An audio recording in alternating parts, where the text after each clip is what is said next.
tipis rasa malu. Tak malu-malu bawa baju keluar itu baju adiknya. Kecil semua.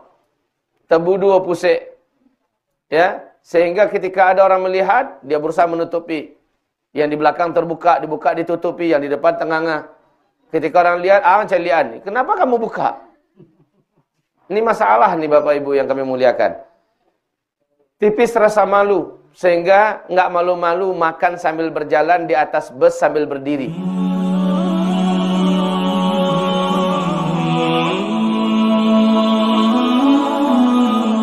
Allah Subhanahu wa taala, ya ayyuhalladzina amanu taqullaha haqqa tuqatih wa la tamutunna illa wa antum muslimun.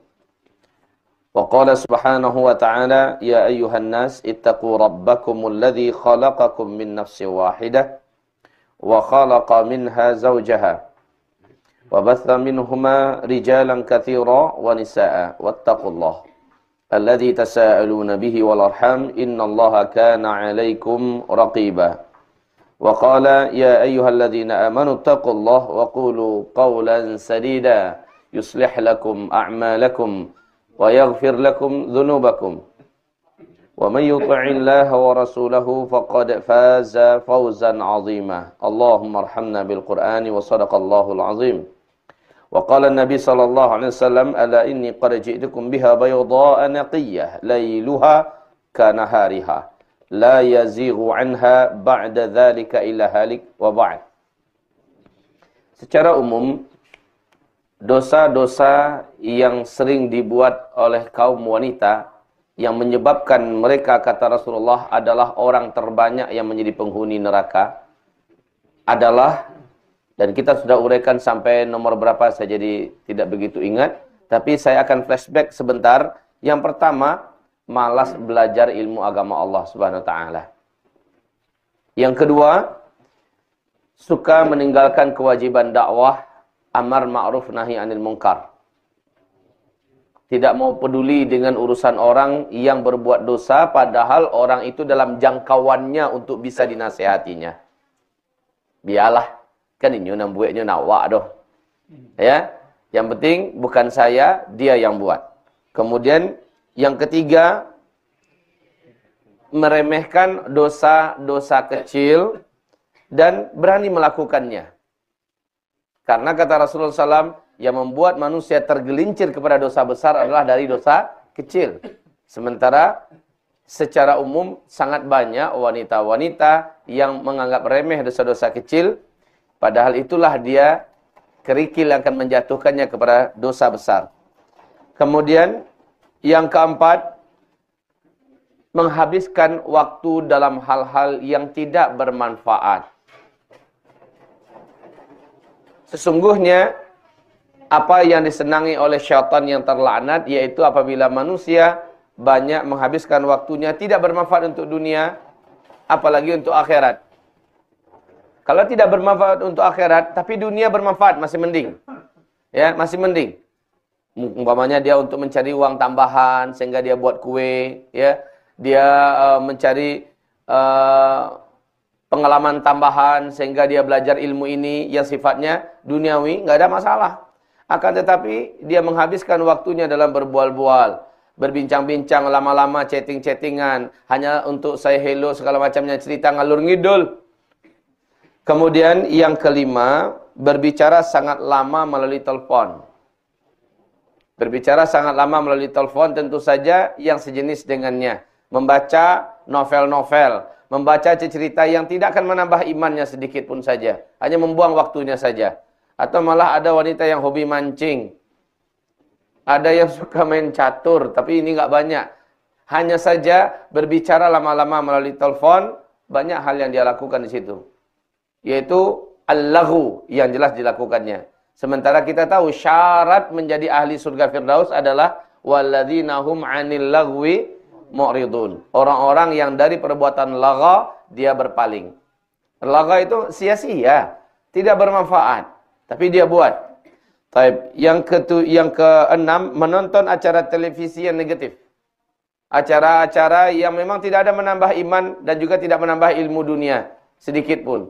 Seperti nonton acara Sinbad, nonton acara-acara yang dibuat oleh para dukun-dukun di TV, atau acara silet, atau acara gosip, atau acara sinetron-sinetron yang haw-haw saja nggak karu-karuan, ini menghabiskan waktu yang berlama-lama. Selanjutnya yang ke-7, tipis rasa malu. Tipis rasa malu. Tak malu-malu bawa baju keluar itu baju adiknya. Kecil semua. Tebu 2 pusik. Ya, sehingga ketika ada orang melihat, dia berusaha menutupi. Yang di belakang terbuka, dibuka, ditutupi. Yang di depan tengah-tengah. Ketika orang lihat, celian. Kenapa kamu buka? Ini masalah nih Bapak Ibu yang kami muliakan. Tipis rasa malu. Sehingga nggak malu-malu makan sambil berjalan di atas bus sambil berdiri. Bibirnya bergerak-gerak. Nggak malu-malu kalau seandainya dia pergi ke mall, sementara yang dibawa ke mall adalah pakaian untuk kamar mandi. Ini keterlaluan. Tipisnya rasa malu, di mana inilah diantara penyebab kaum wanita banyak yang dipuruk-purukkan ke dalam api neraka.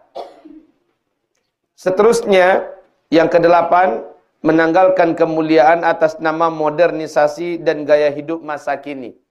Menanggalkan kemuliaan, sehingga ada wanita jadi petinju. Ada wanita juga ikut main bola sepak, bola kaki. Ada wanita malah menjadi polisi, menjadi tentara dan sebagainya. Padahal itu bukan lapangan untuk kaum wanita. Tapi mereka ambil atas nama modernisasi, atas nama kemajuan zaman, atas nama kesetaraan gender.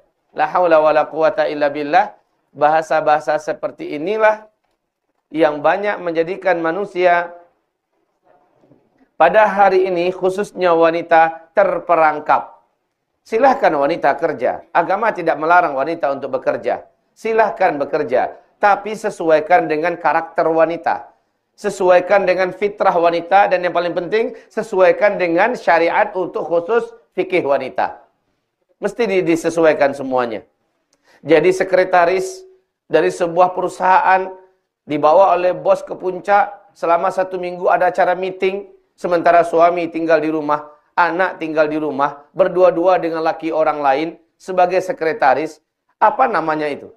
Kemudian satu bilik dengan kawan kerja, karena atas nama profesionalisme kerja, dan dia terima pekerjaan itu. Dia ditugaskan pergi ke Kanada, ditugaskan pergi ke Bali, ditugaskan pergi kemana.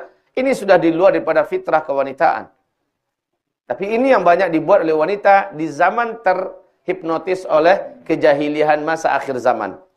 Selanjutnya, yang ke-9, taklid buta kepada gaya hidup wanita barat. Taklid buta. Gimana barat buat, gitu dia buat. Taklid buta. Bahkan kalau wanita barat, gaya jalannya seperti apa, dia tiru. Dandannya seperti apa, dia tiru. Gaya bajunya bagaimana, dia tiru. Bagaimana rambutnya, dia tiru. Gimana cara wanita barat bicara, dia tiru.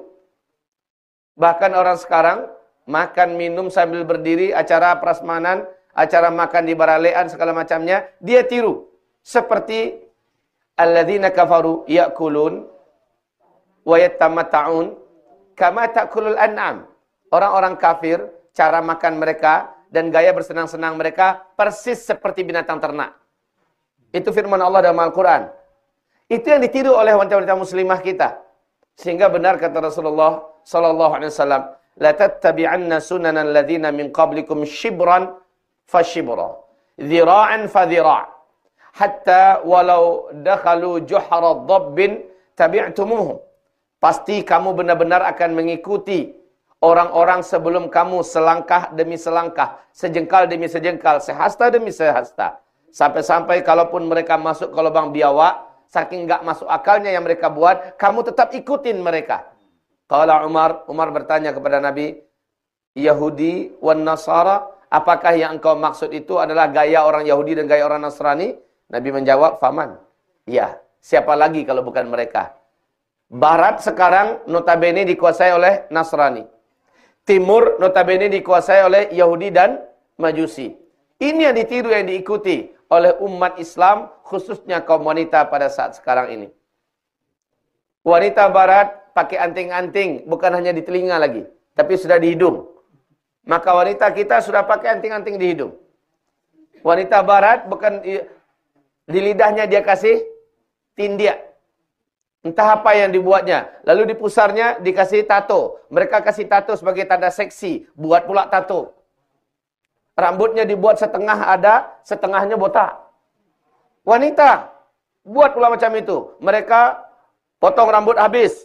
Maka wanita kita sudah mulai sekarang bahkan ditontonkan di TV. Jadi bintang film. Botaan habis, kemudian main sebagai wanita macho main bola sepak di lapangan bola kaki. Selanjutnya, yang ke-10, tidak berkhitan. Tidak berkhitan. Uraian lengkap tentang masalah tidak berkhitan ini, silakan baca pada halaman dari halaman 51. Ya, halaman 51 sampai kepada halaman 56 tentang bahaya tidak berkhitan. Dan apa gunanya kalau kita berkhitan. Nah ini kita malah mengikuti apa kata dokter barat. Apa kata spesialis timur tentang masalah khitan. Allah dan Rasulnya mengatakan fitrah dari seorang muslim adalah berkhitan. Laki-laki ada khitannya, wanita ada khitannya. Hanya saja khitannya harus dengan ilmu. Ya, jangan main babat semua. Mesti disisakan sebahagiannya. Taib. Yang ke-11. Dosa yang diremehkan wanita berikutnya adalah berteman dengan kaum wanita yang berakhlak buruk. Sungguh demi Allah, apabila kita duduk dengan orang yang menggalih ikan di pasar ikan, atau duduk dengan perokok di lingkungan orang yang merokok, apa yang kita dapatkan? Paling tidak baunya kita dapat. Setelah kita keluar, lengket nggak di baju kita? Lengket, walaupun bukan kita yang merokok. Itu contoh. Makanya iyyakum wal jalisus su, kata Rasulullah. Jauhi oleh kamu teman yang buruk. Jauhi oleh kamu teman yang buruk. Jauhi oleh kamu teman yang buruk. Fal mar'u ala dini khalilih. Seseorang dinilai dengan bagaimana kawannya. Seseorang dinilai dengan bagaimana kawannya. Aja dinilai oleh kawannya celiak tua. Jangan dengan dia lagi. Coba perhatikan temannya siapa, temannya siapa. Idza aradta an ta'rifa ahadan fal ta'raf man sahibuh. Bila engkau ingin kenal dengan seseorang, kenalilah siapa kawan-kawannya. Siapa kawan-kawannya? Lai orang pengajian kawan-kawannya. Lai orang bagamu kawan-kawannya. Atau orang pasar cukup bercari. Atau memang orang-orang lapangan yang suka berkata kasar, ngomong jorok. La haula wala quwata illa billah. Apalagi wanita yang suka meremehkan dan melecehkan syariat. Jangan berteman dengan mereka. Allah haramkan secara mutlak. Allah haramkan. Lihat di hadis pada halaman 57. Bagaimana Rasulullah mengumpamakan berteman dengan orang yang buruk. Maka kamu akan mendapatkan dampak buruknya. Saya sudah jelaskan. Bapak-bapak dan ibu-ibu yang kami muliakan. Saya sudah jelaskan.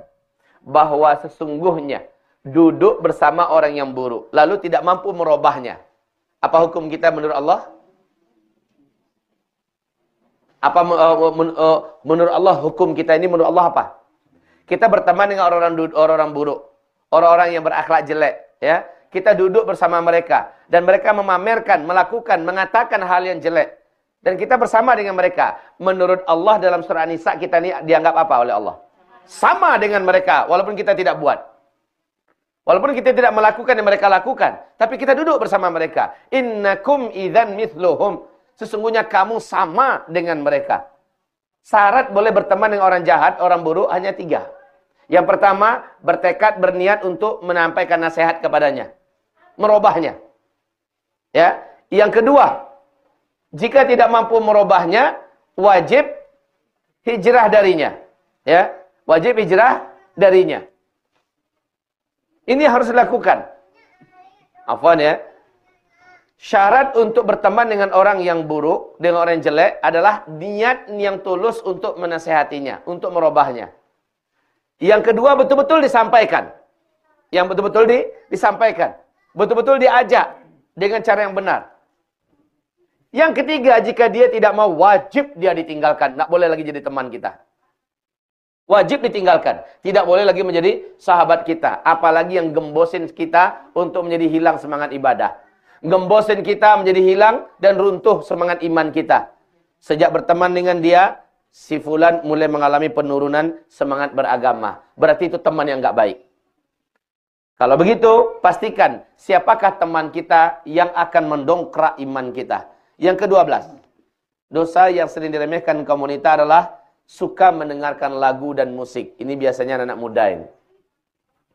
Yang tua-tua, seusia kita kayaknya udah nggak selera lagi dengan musik. Betul, Bu, ya? Tapi anak-anak muda, ini masih selera.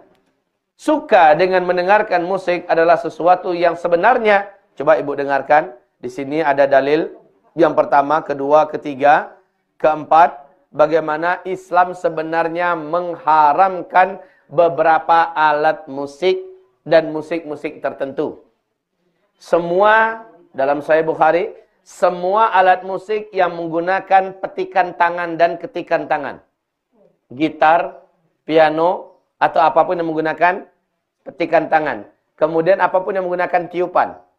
Yang menggunakan tiupan adalah seruling, trompet, harmonika, apalagi. Nah, ini adalah alat musik yang diharamkan di dalam agama. Kata Rasulullah SAW, innahu mazamirus syayatin, itu adalah alat-alat musiknya syaitan. Ya, alat-alat musiknya syaitan. Lalu apa yang dibenarkan dalam Islam? Dufuf atau dafun. Ya, semacam gendang, itu tidak apa-apa. Rebanan, tidak apa-apa. Ya.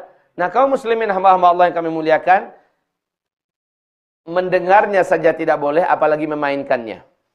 Jadi bagaimana belajar piano? Ya tidak boleh. Karena piano itu sendiri adalah musik yang diharamkan dalam Islam. Bagaimana dengan memainkan seruling, harmonika, semacamnya? Haram. Kenapa haram? Karena mainan itu sendiri adalah haram. Kullu ma adda ilal harami fahuwa haram. Apapun yang bisa mengantarkan kita kepada yang haram, maka hukumnya menjadi haram. Baik. Kemarin kita sudah ada yang tanya jawab tentang, Ustadz bagaimana dengan qasidah tetapi nyampur musiknya? Kalau qasidah nyampur musiknya, maka kena. Kalau musiknya memang musik-musik yang dibenarkan oleh Islam, mafi muskilah, nggak ada masalah. Baik. Selanjutnya yang ke-13, melakukan zina. Saya sudah sampaikan kepada Bapak Ibu semua. Zina itu total. Dan puncak zina adalah seperti memasukkan ember ke dalam sumur. Tetapi selain itu kata Rasulullah, zina mata adalah dengan melihat sesuatu yang sifatnya syahwat. Menikmati itu, maka mata telah berzina. Zinanya telinga adalah mendengarkan kalimat-kalimat lucah dan lacur. Ya, yang sifatnya syahwat. Zinanya bibir adalah mengatakan kalimat-kalimat yang arahnya porno. Ya. Zinanya kaki adalah melangkah ke tempat-tempat yang Allah haramkan dan tempat itu berbau syahwat. Zinanya tangan adalah meraba dan menyentuh kepada orang yang tidak halal kita meraba dan menyentuhnya. Maka zinanya otak dan hati adalah menghayalkan dan menjalankan imajinasi kita ke arah yang diharamkan oleh Allah Subhanahu wa taala. Zina seluruh ini akan dapat berbicara. Tangan berbicara, ya Rabb, benar aku telah dipakainya untuk menyentuh si fulanah binti fulan. Kaki berkata, ya Rabb, benar aku telah diajaknya melangkah. Aku yang telah melangkah ke arah ke tempat yang diinginkannya. Otak berkata, hati berkata zina. Makanya coba baca di dalam halaman 63 Rasulullah sallallahu alaihi wasallam menyebutkan bahwa dosa zina ada pada seluruh tubuh dan puncak daripada seluruh zina itu adalah bersetubuh langsung. Taib. Saya sudah sampaikan ke sebelumnya, mudah-mudahan sudah ada yang mulai menghafal, khususnya muda-muda, bagaimana Siti Sarah akan dizinahi oleh sang raja zalim, sementara Ibrahim alaihissalam tidak berkutik.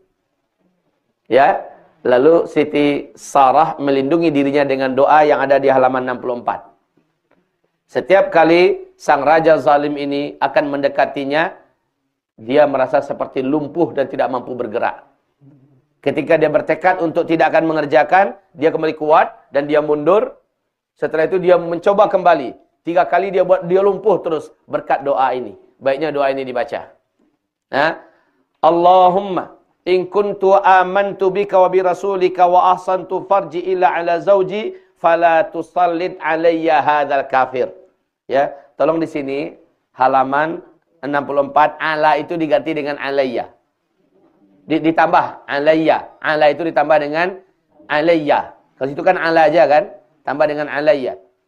Allahumma in kuntu amantu bika wa bi rasulika wa ahsantu farji ila ala zawji fala tusallid alayya hadzal kafir. Yang terjadi adalah fa farrajallahu anhu hammaha wa azala karbaha. Allah selamatkan dia. Allah hilangkan ketakutannya dan si raja zalim tidak mampu mewujudkan seleranya dan Siti Sarah dikembalikan pada Ibrahim. Apa katanya? Bawa olehmu kembali adikmu. Kan Ibrahim ngaku ini adiknya. Bawa kembali olehmu adikmu. Saya tidak memerlukan dia. Dan sebagai bentuk bahwa engkau telah menghargai keinginan saya hadiahkan engkau. Maka itulah Siti Hajar yang dihadiahkan oleh Raja Zalim ini. Yang pada akhirnya Ibrahim memerdekakannya. Dan Siti Sarah menyarankan nikahi dia. Semoga dapat keturunan darinya. Lahirlah dari Siti Hajar Ismail alaihissalam. Baik. Yang ke-14, melakukan pernikahan secara adat. Melakukan pernikahan secara adat. Kalau di Arab, mulai dari A sampai Z, afwan ini, banyak sekali pernikahan-pernikahan yang sangat melanggar Islam. Mulai dari menentukan hari, imbau dukun dulu. Imbau orang Santiang dulu. Memilih hari nan elok, mahari nan elok, mahari nan buruk. Kemudian sampai ke tingkat mahar. Mahar kalau di Arab, mahal. Saking mahalnya banyak ya akhirnya baru umur 40 tahun baru bisa nikah. Umur 35 tahun baru bisa nikah perempuan. Yang laki-laki juga mulai-mulai gak bauban, cik dulu mulai tumbuh uban baru bisa nikah. Sulitnya, hanya orang kaya-kaya begede habis yang betul-betul bisa menikah dalam usia cepat. Kenapa? Mahar tinggi-tinggi. Ini kemudian dari mahar sampai kepada acara kendurian. Innalillah, acara kendurian betul-betul israf dan tabdzir. Keterlaluan. Sekian M untuk mengadakan acara pernikahan. Sekian miliar. La haula wa la quwata illa billah. Bagaimana Allah akan ridha dengan sebuah pernikahan yang padahal walimatul urus itu wajib apa? Mubah. Mubah. Walimatul urus itu hukumnya mubah. Yang dikerjakan yang haram-haram. Padahal nggak pun dibuat nggak ada masalah. Kalau walimatul urus dalam artian yang sunnah, buat saja semacam tasyakuran umum, ajak orang makan santai, ya, ini sunnah. Kalau mengadakan acara besar-besaran silakan mubah, tapi jangan melakukan yang haram di dalamnya. Ya, nyewa gedung ya silakan. Sewa gedung nggak ada masalah. Tapi jangan sampai melakukan israfa, ya, melakukan hal yang berlebih-lebihan. Sebenarnya dengan biaya 200 juta cukup, kenapa harus 1,5 M? Kenapa sampai 7 M? Afala ta'qilun? Apa maknanya itu? Laibu ta'na itu masuk kasar aja lah. La haula wala quwata illa billah. Melakukan pernikahan adat. Berikutnya, kita masih sebutkan yang di negeri sana karena coba lihat perbandingan negeri kita. Lalu disoleklah wanita seperti seorang bidadari nan jelita. Yang menyolek siapa? Kebanyakan laki-laki, ya, bibirnya disolek, nanti lehernya dilap-lap, kemudian ininya dilepong, ya, matanya juga dikasih, kemudian rambutnya mulai tergerai dan dibuka, dikembangkan, lalu dikasih parfum, wangian ini segala macamnya, seluruhnya dosa dari awal sampai akhir itu. Kemudian dipajang, betul nggak? Dipajang. Setelah dia bersolek dipajang. Nanti semua orang bisa menikmatinya. Dalam artian melihatnya, menatapnya. Ya, kemudian bisa bersalaman dengannya, dosa semua. Inilah dia pernikahan secara adat. Silakan perbandingkan dengan yang ada di negeri kita ini. Dan wanita banyak melakukan ini. Tambah lagi nanti menghadirkan penyanyi-penyanyi erotis dari ibu kota. Penyanyi-penyanyi dangdut yang meliang-liuk, apa? Yang melenggang-lenggok, meliuk-liuk. Ditambah lagi nanti ada khamar yang disiapkan. Ada wine di zaman sekarang, kalau nggak pakai wine nggak canggih pernikahannya. Itu di tingkat kerajaan, di tingkat penguasa, tingkat papan atas sudah pakai wine. Ya, tambah artis-artis bintang sinetron, bintang film didatangkan. Dan itu merasa bangga. La haula wala quwata illa billahil aliyil azim. Yang paling parah lagi adalah melakukan ritual syirik. Ada beberapa pernikahan yang sesuai adat adalah melakukan cara-cara yang syirik. Ya. Sambil melakukan mubazir, menyerakkan bareh kunyang. Sambil melakukan hal yang betul-betul Allah tidak ridha sama sekali. Nanti plusnya lagi, dosa besar berikutnya adalah meninggalkan sholat. Sholat zuhur lewat. Maghrib lewat. Isya lewat. Apa yang dia cari dalam satu acara, sekian banyak dosa besar dibuat. La haula wala quwata illa billah. Kadang-kadang apa dusilo nak kareh kok. Mungkin apa lah ikut pengajian, sudah tahu. Janganlah mengarengkang lebih bininya. Udah, awak bawa menantu sekali ko baru ke beranak pula. Kau buat acara, bawa ambil lo udah. Kami itu kan. Nak mau dah piti dah ndak lah, tabungan dia dah je kami itu kan. Diajaknya keluarganya kompak dengannya. Sudahlah suami mati kutu. Tidak mampu berkata apa-apa lagi karena sang istri yang kekeh. La haula wala quwata illa billah. Atau si anak gadis yang ngotot. Kalau nggak ada acara organ tunggal, nggak usah aja beralih. Nggak usah menikah. Sampai begitu. Dan ini bentuk daripada dosa-dosa yang hari ini sering diremehkan oleh kaum wanita. Taib. Ibarat Allah yang kami muliakan. Yang ke-15. Yang ke-15 yaitu istri menceritakan kepada suaminya tentang wanita lain. Tahu ndak ada si anu tuah. Nyu kan bercadar tu dah. Tapi ketika awak berdua jinyo dan sabana-bana dah. Kulitnya dah putih barasiah. Apa yang kita pikirkan? Apa yang suami pikirkan ketika sang istri bercerita tentang wanita lain? Dia membayangkan dirinya dengan wanita itu. Siapa yang bukakan pintu? Istri. Tahu tak ada si anu tu nyo pakai jilbab dalam dia kan siku nyo bapanu dah, siku berkuduk bakadalo. Kenapa ceritakan bini orang atau wanita lain kepada suaminya? Si anu tu dah pinggangnya yo warna sesuai warna dah. Nyo kana acok nari BL. Nyo acok apa tu?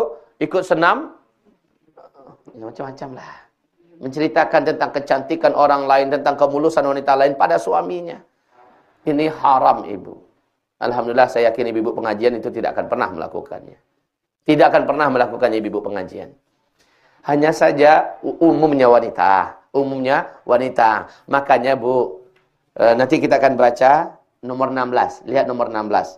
Masuk ke pemandian umum dan melepaskan pakaian di rumah orang lain tanpa keperluan yang mendesak. Sekedar pemandian umum. Emang itu keperluan mendesak?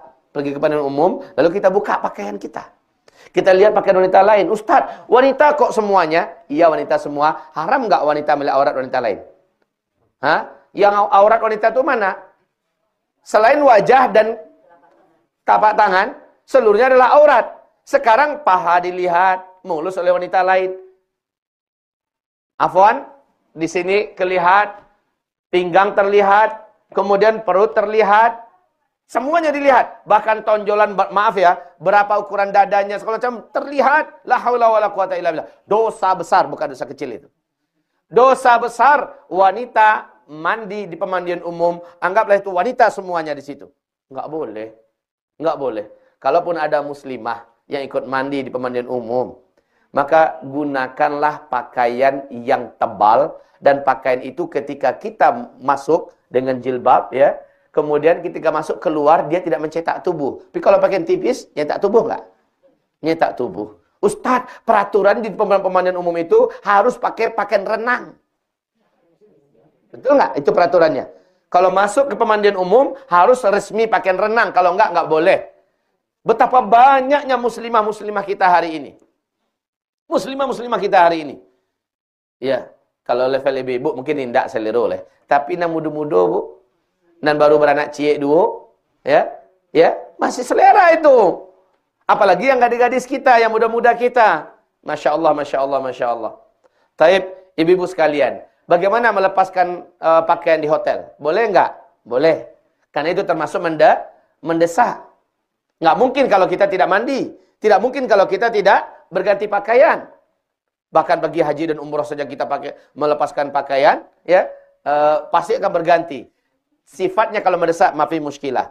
Silakan lihat. Ma min imra'atin takhla'u thiyabaha fi ghairi baitiha illa hatakat bainaha wa bainallahi ta'ala.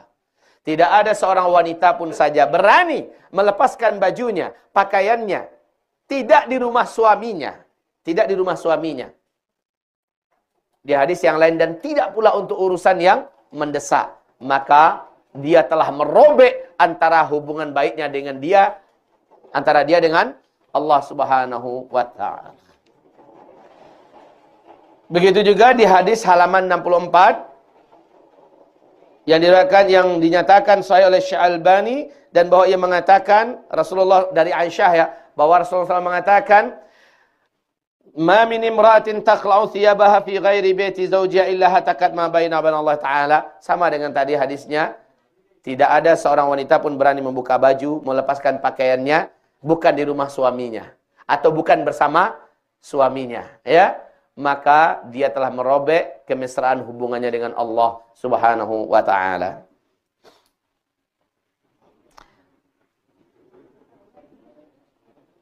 Taib, yang ke-17.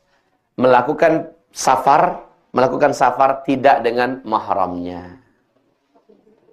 Melakukan safar tidak dengan mahramnya. Waktu itu sudah kita bahas secara panjang lebar dan tuntas, termasuk ada tanya jawab. Ya, safar tanpa muhram dosa besar. Setiap jam dihitung dosa. Bertambah jam bertambah dosa. Safar tanpa muhram. Di mana hitungan safar itu? Hitungan safar bagi wanita yang masih boleh untuk kita melaksanakan safar, dari sini ke Bukit Tinggi pulang pergi sehari selesai. Dari sini ke Padang itu udah safar itu. Ya, masih dihitung sebagai safar, tapi bolak-balik sehari. Kalau udah nginap di sana wajib pakai muhram. Wajib pakai muhram. Suami, anak laki-laki, ya, saudara laki-laki, paman laki-laki, kandung, dan seterusnya.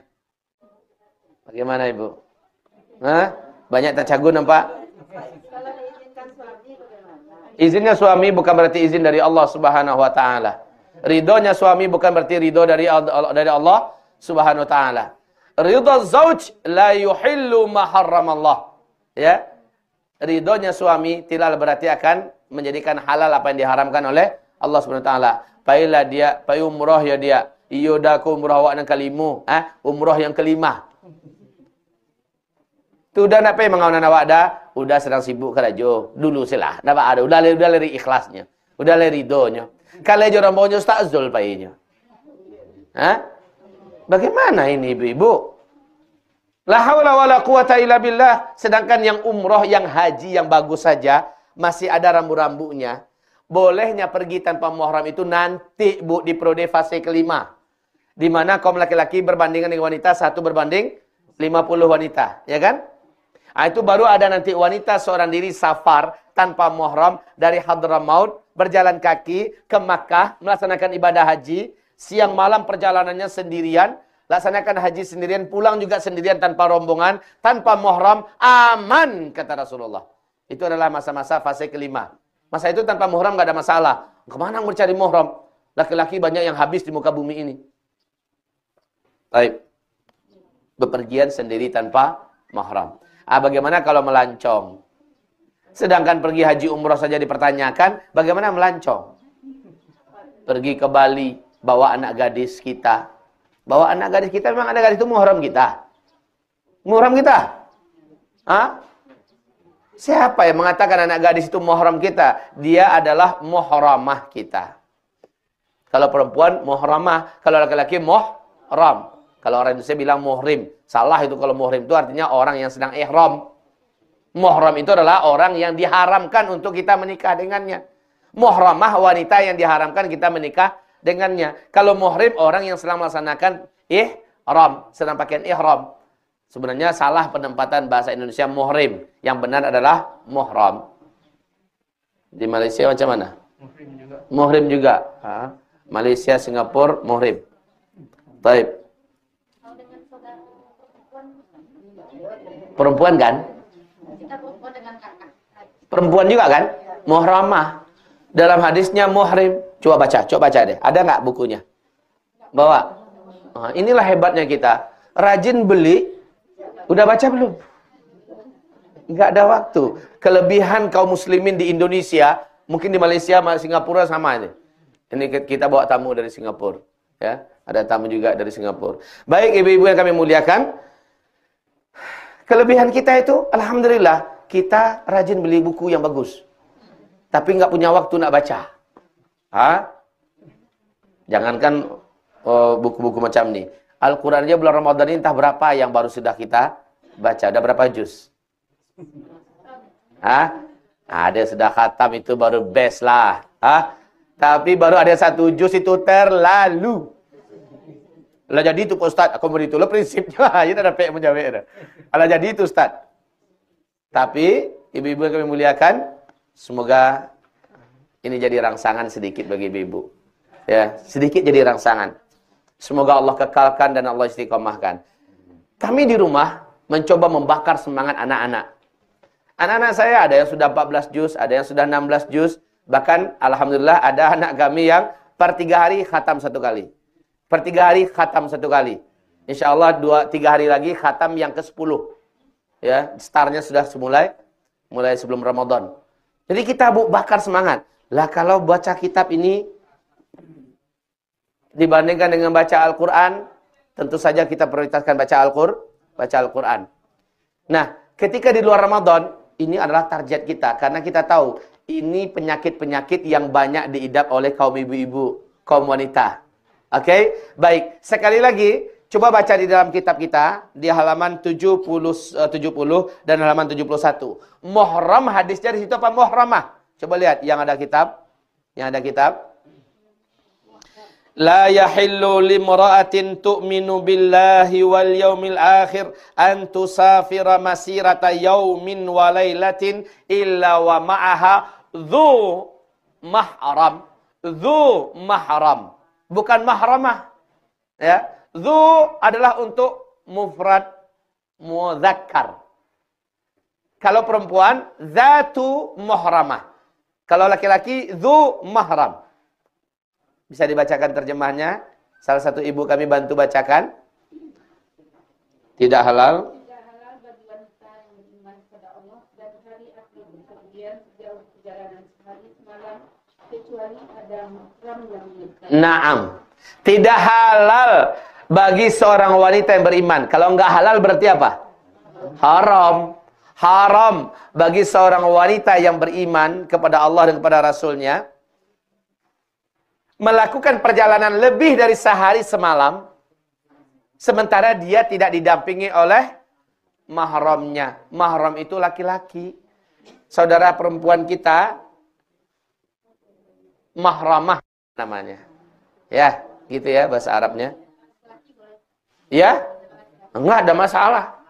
Dengan anak laki-laki kita, saudara lelaki kandung kita, bahkan saudara lelaki sepersusuan juga mahram kita. Silakan. Juga hadis di halaman 71 sama. Ya. La tusafiru imra'ah illa ma'adhi mahram. Tidak boleh safar seorang wanita kecuali bersama lelaki yang mahramnya. Nyulah tunangan awak Pak Ustaz. Laye. Nyulah tunangan awak. Emang tunangan itu sudah jadi mahram? Belum. Kan banyak orang bahasanya ladakeknya Pak Ustaz. Ladakek. Sabantalenya. Justru situlah setan bekerja. Bagaimana orang ini bisa berzina? Baik. Yang ke-18. Dosa yang sering diremehkan kaum wanita, memandang sesuatu yang dilarang oleh Allah SWT dengan sengaja. Dengan sengaja. Jadi kalau diharamkan oleh Allah SWT, kita pandang dengan sengaja.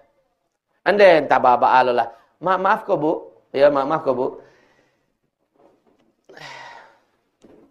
Banyak di toko-toko itu, di kedai-kedai itu, orang jual pakaian-pakaian dalam itu langsung dipamerkan di body orang.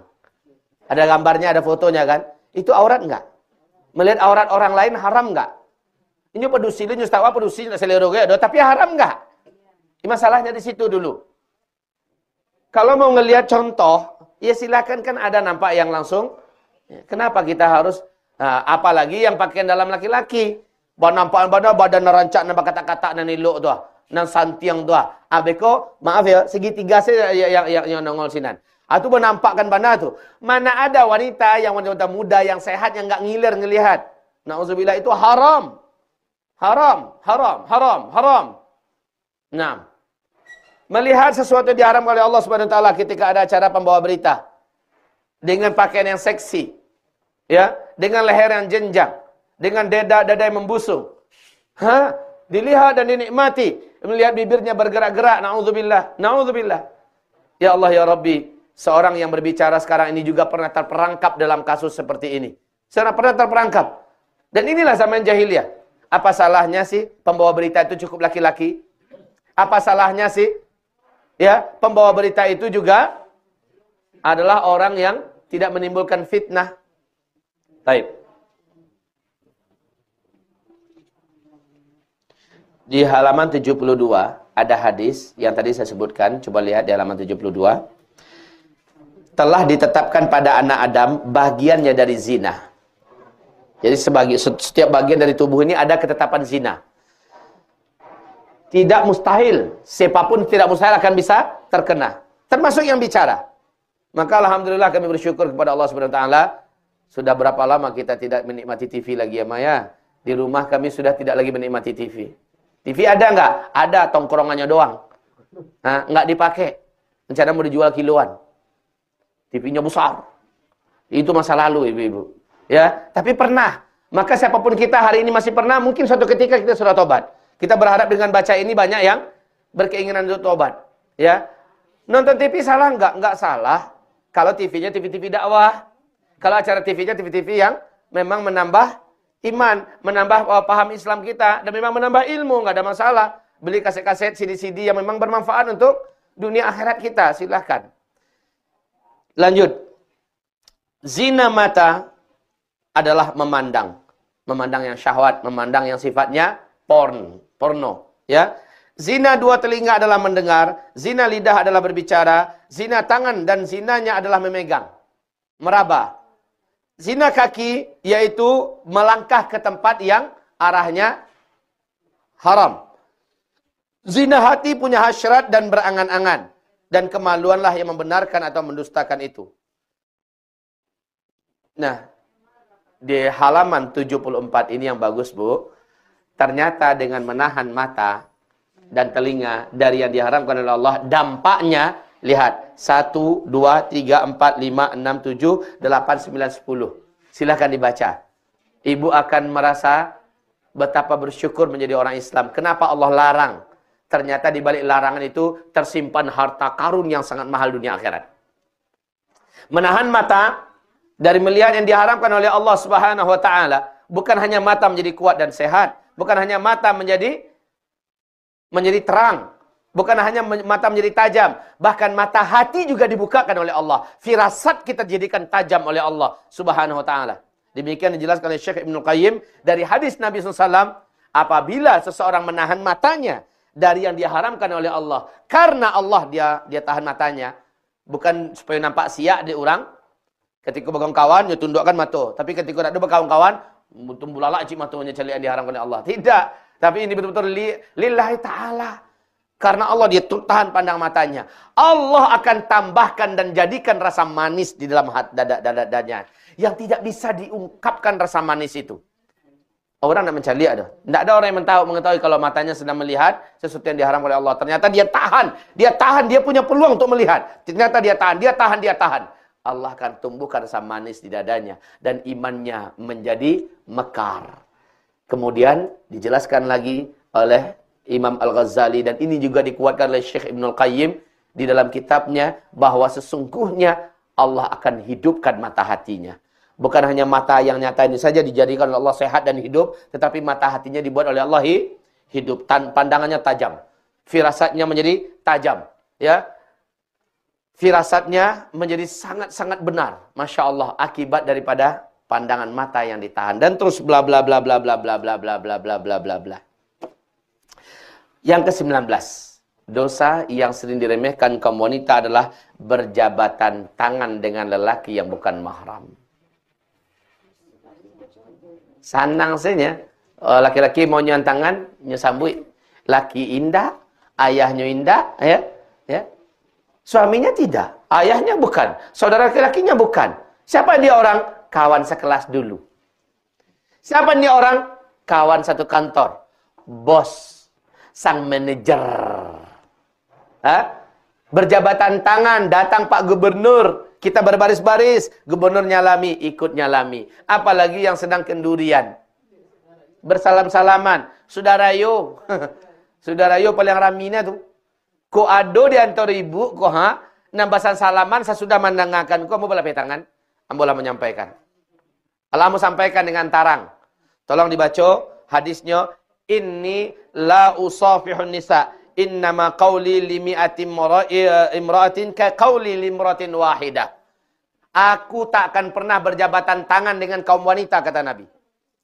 Yang aku nasihatkan kepada satu wanita ini adalah nasihat untuk 100 wanita bahkan lebih. Kemudian di hadis yang lain, tolong dibacakan ibu terjemahnya halaman 76. La ayyuta'ana ahadukum bimakhitin min hadid khairul lahu min ayyamus samra'atan la tahillu lahu. Artinya, silakan Bu. Salah seorang dari kalian ditusuk dengan jarum besi itu lebih baik baginya daripada menyentuh wanita yang tidak halal baginya. Sama, wanita kebalikan pada laki-laki. Wanita bersentuhan dengan lelaki yang tidak halal baginya, bahwa ditusuk telapak tangannya ini sampai tembus dengan besi yang panas, itu lebih baik. Maknanya apa? Hukuman dan azab yang akan diterima orang ini di alam kubur dan nanti di padang mahsyar, di neraka adalah ditusuk telapak tangannya dengan besi dari yang panas apabila berjabatan tangan dengan lelaki yang bukan mahramnya. Ya Allah ya Rabbi. You merinding dengan pengajian enggak? Iya, tapi Mbak awak orang kantor, awak orang Karajo. Mau nak mau tak Karajonya dewa indak. Kalau ibu prinsip jaleh, insyaallah orang kan tahu lo prinsip awak. Mungkin sebulan 2 bulan orang sok siap. Sok suci banah. Kami itu kan? Itu cibi-cibi itu. Yang seperti ini hanya berjalan sebulan 2 bulan, habis itu orang tahu prinsip kita. Nanti kalau orang mendekat dengan kita, dia langsung paham bahwa kita tidak akan mau. Ambo mengecekkan, tuo, standar tuo pun perlu dipertanyakan, Bu. Tuo menurut orang-orang kini, kalau tuo mau ibu inna nak buliah.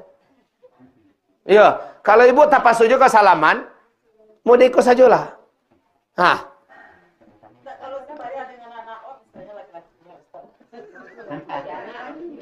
Coba cari hadis apa kecekkan kecuali yang sebaya. Coba cari hadis yang mengatakan kecuali yang sebaya, kecuali yang seumur dengan anak kita, atau kalau karena kita udah tua.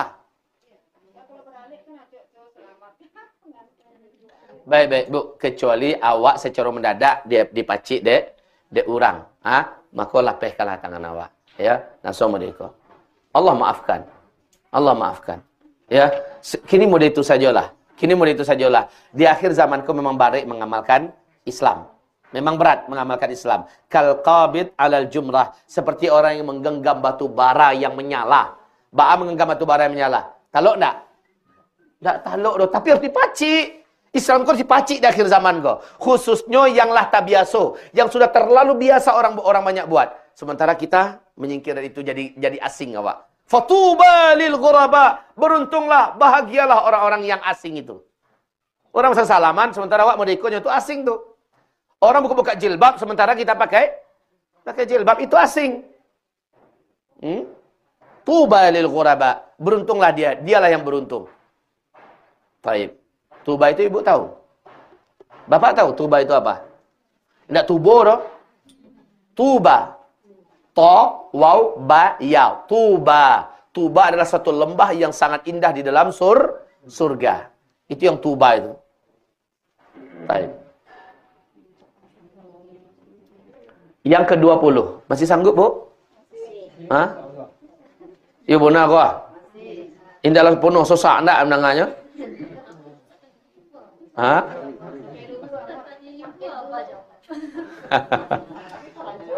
Oke.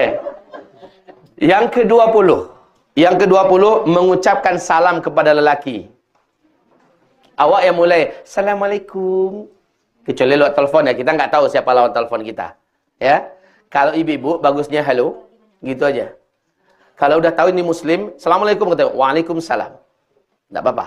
Tapi ibu maaf ya, kalau ini orang, Kalau ini orang, kita tahu bahwa dia bukan mahram kita, maka jawabannya cukup dengan pelan. Kalau telepon ya, begitu juga kalau mengucapkan salam kepada kita. Assalamualaikum, kata orang kepada kita. Orang nampak kita membalas, tapi kita tidak usah melihat kepadanya dan kita terus berjalan. Kecuali dia perlu dengan kita.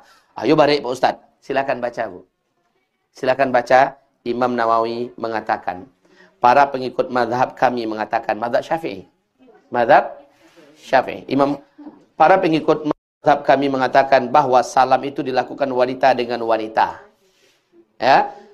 Seperti laki-laki dengan laki-laki. Adapun bila wanita dengan laki-laki, maka menurut Imam Abu Sa'ad Al-Mutawalli, jika wanita itu adalah istrinya atau budak wanitanya atau salah satu mahramnya, maka kedudukan wanita itu baginya seperti memberi salam dengan laki-laki lain. Dengan demikian, masing-masing dianjurkan untuk memulai salam kepada yang lain dan yang diberi salam wajib membalas salamnya. Kalau ini adalah batas dari dalam keluarga kita. Ya. Terus, namun jika wanita itu bukan mahramnya, bila ia cantik, yang dikhawatirkan akan menimbulkan fitnah, maka laki-laki tidak boleh memberi salam kepadanya. Seandainya laki-laki itu telah memberi salam kepadanya, maka si wanita tidak boleh menjawabnya. Kalau wanita ini cantik. Hah? Ah, ya. Ini kan risiko kalau cantik kan? Kalau cantik kita berikan salam, si wanita menjawab, di hati si laki-laki dia berbunga-bunga.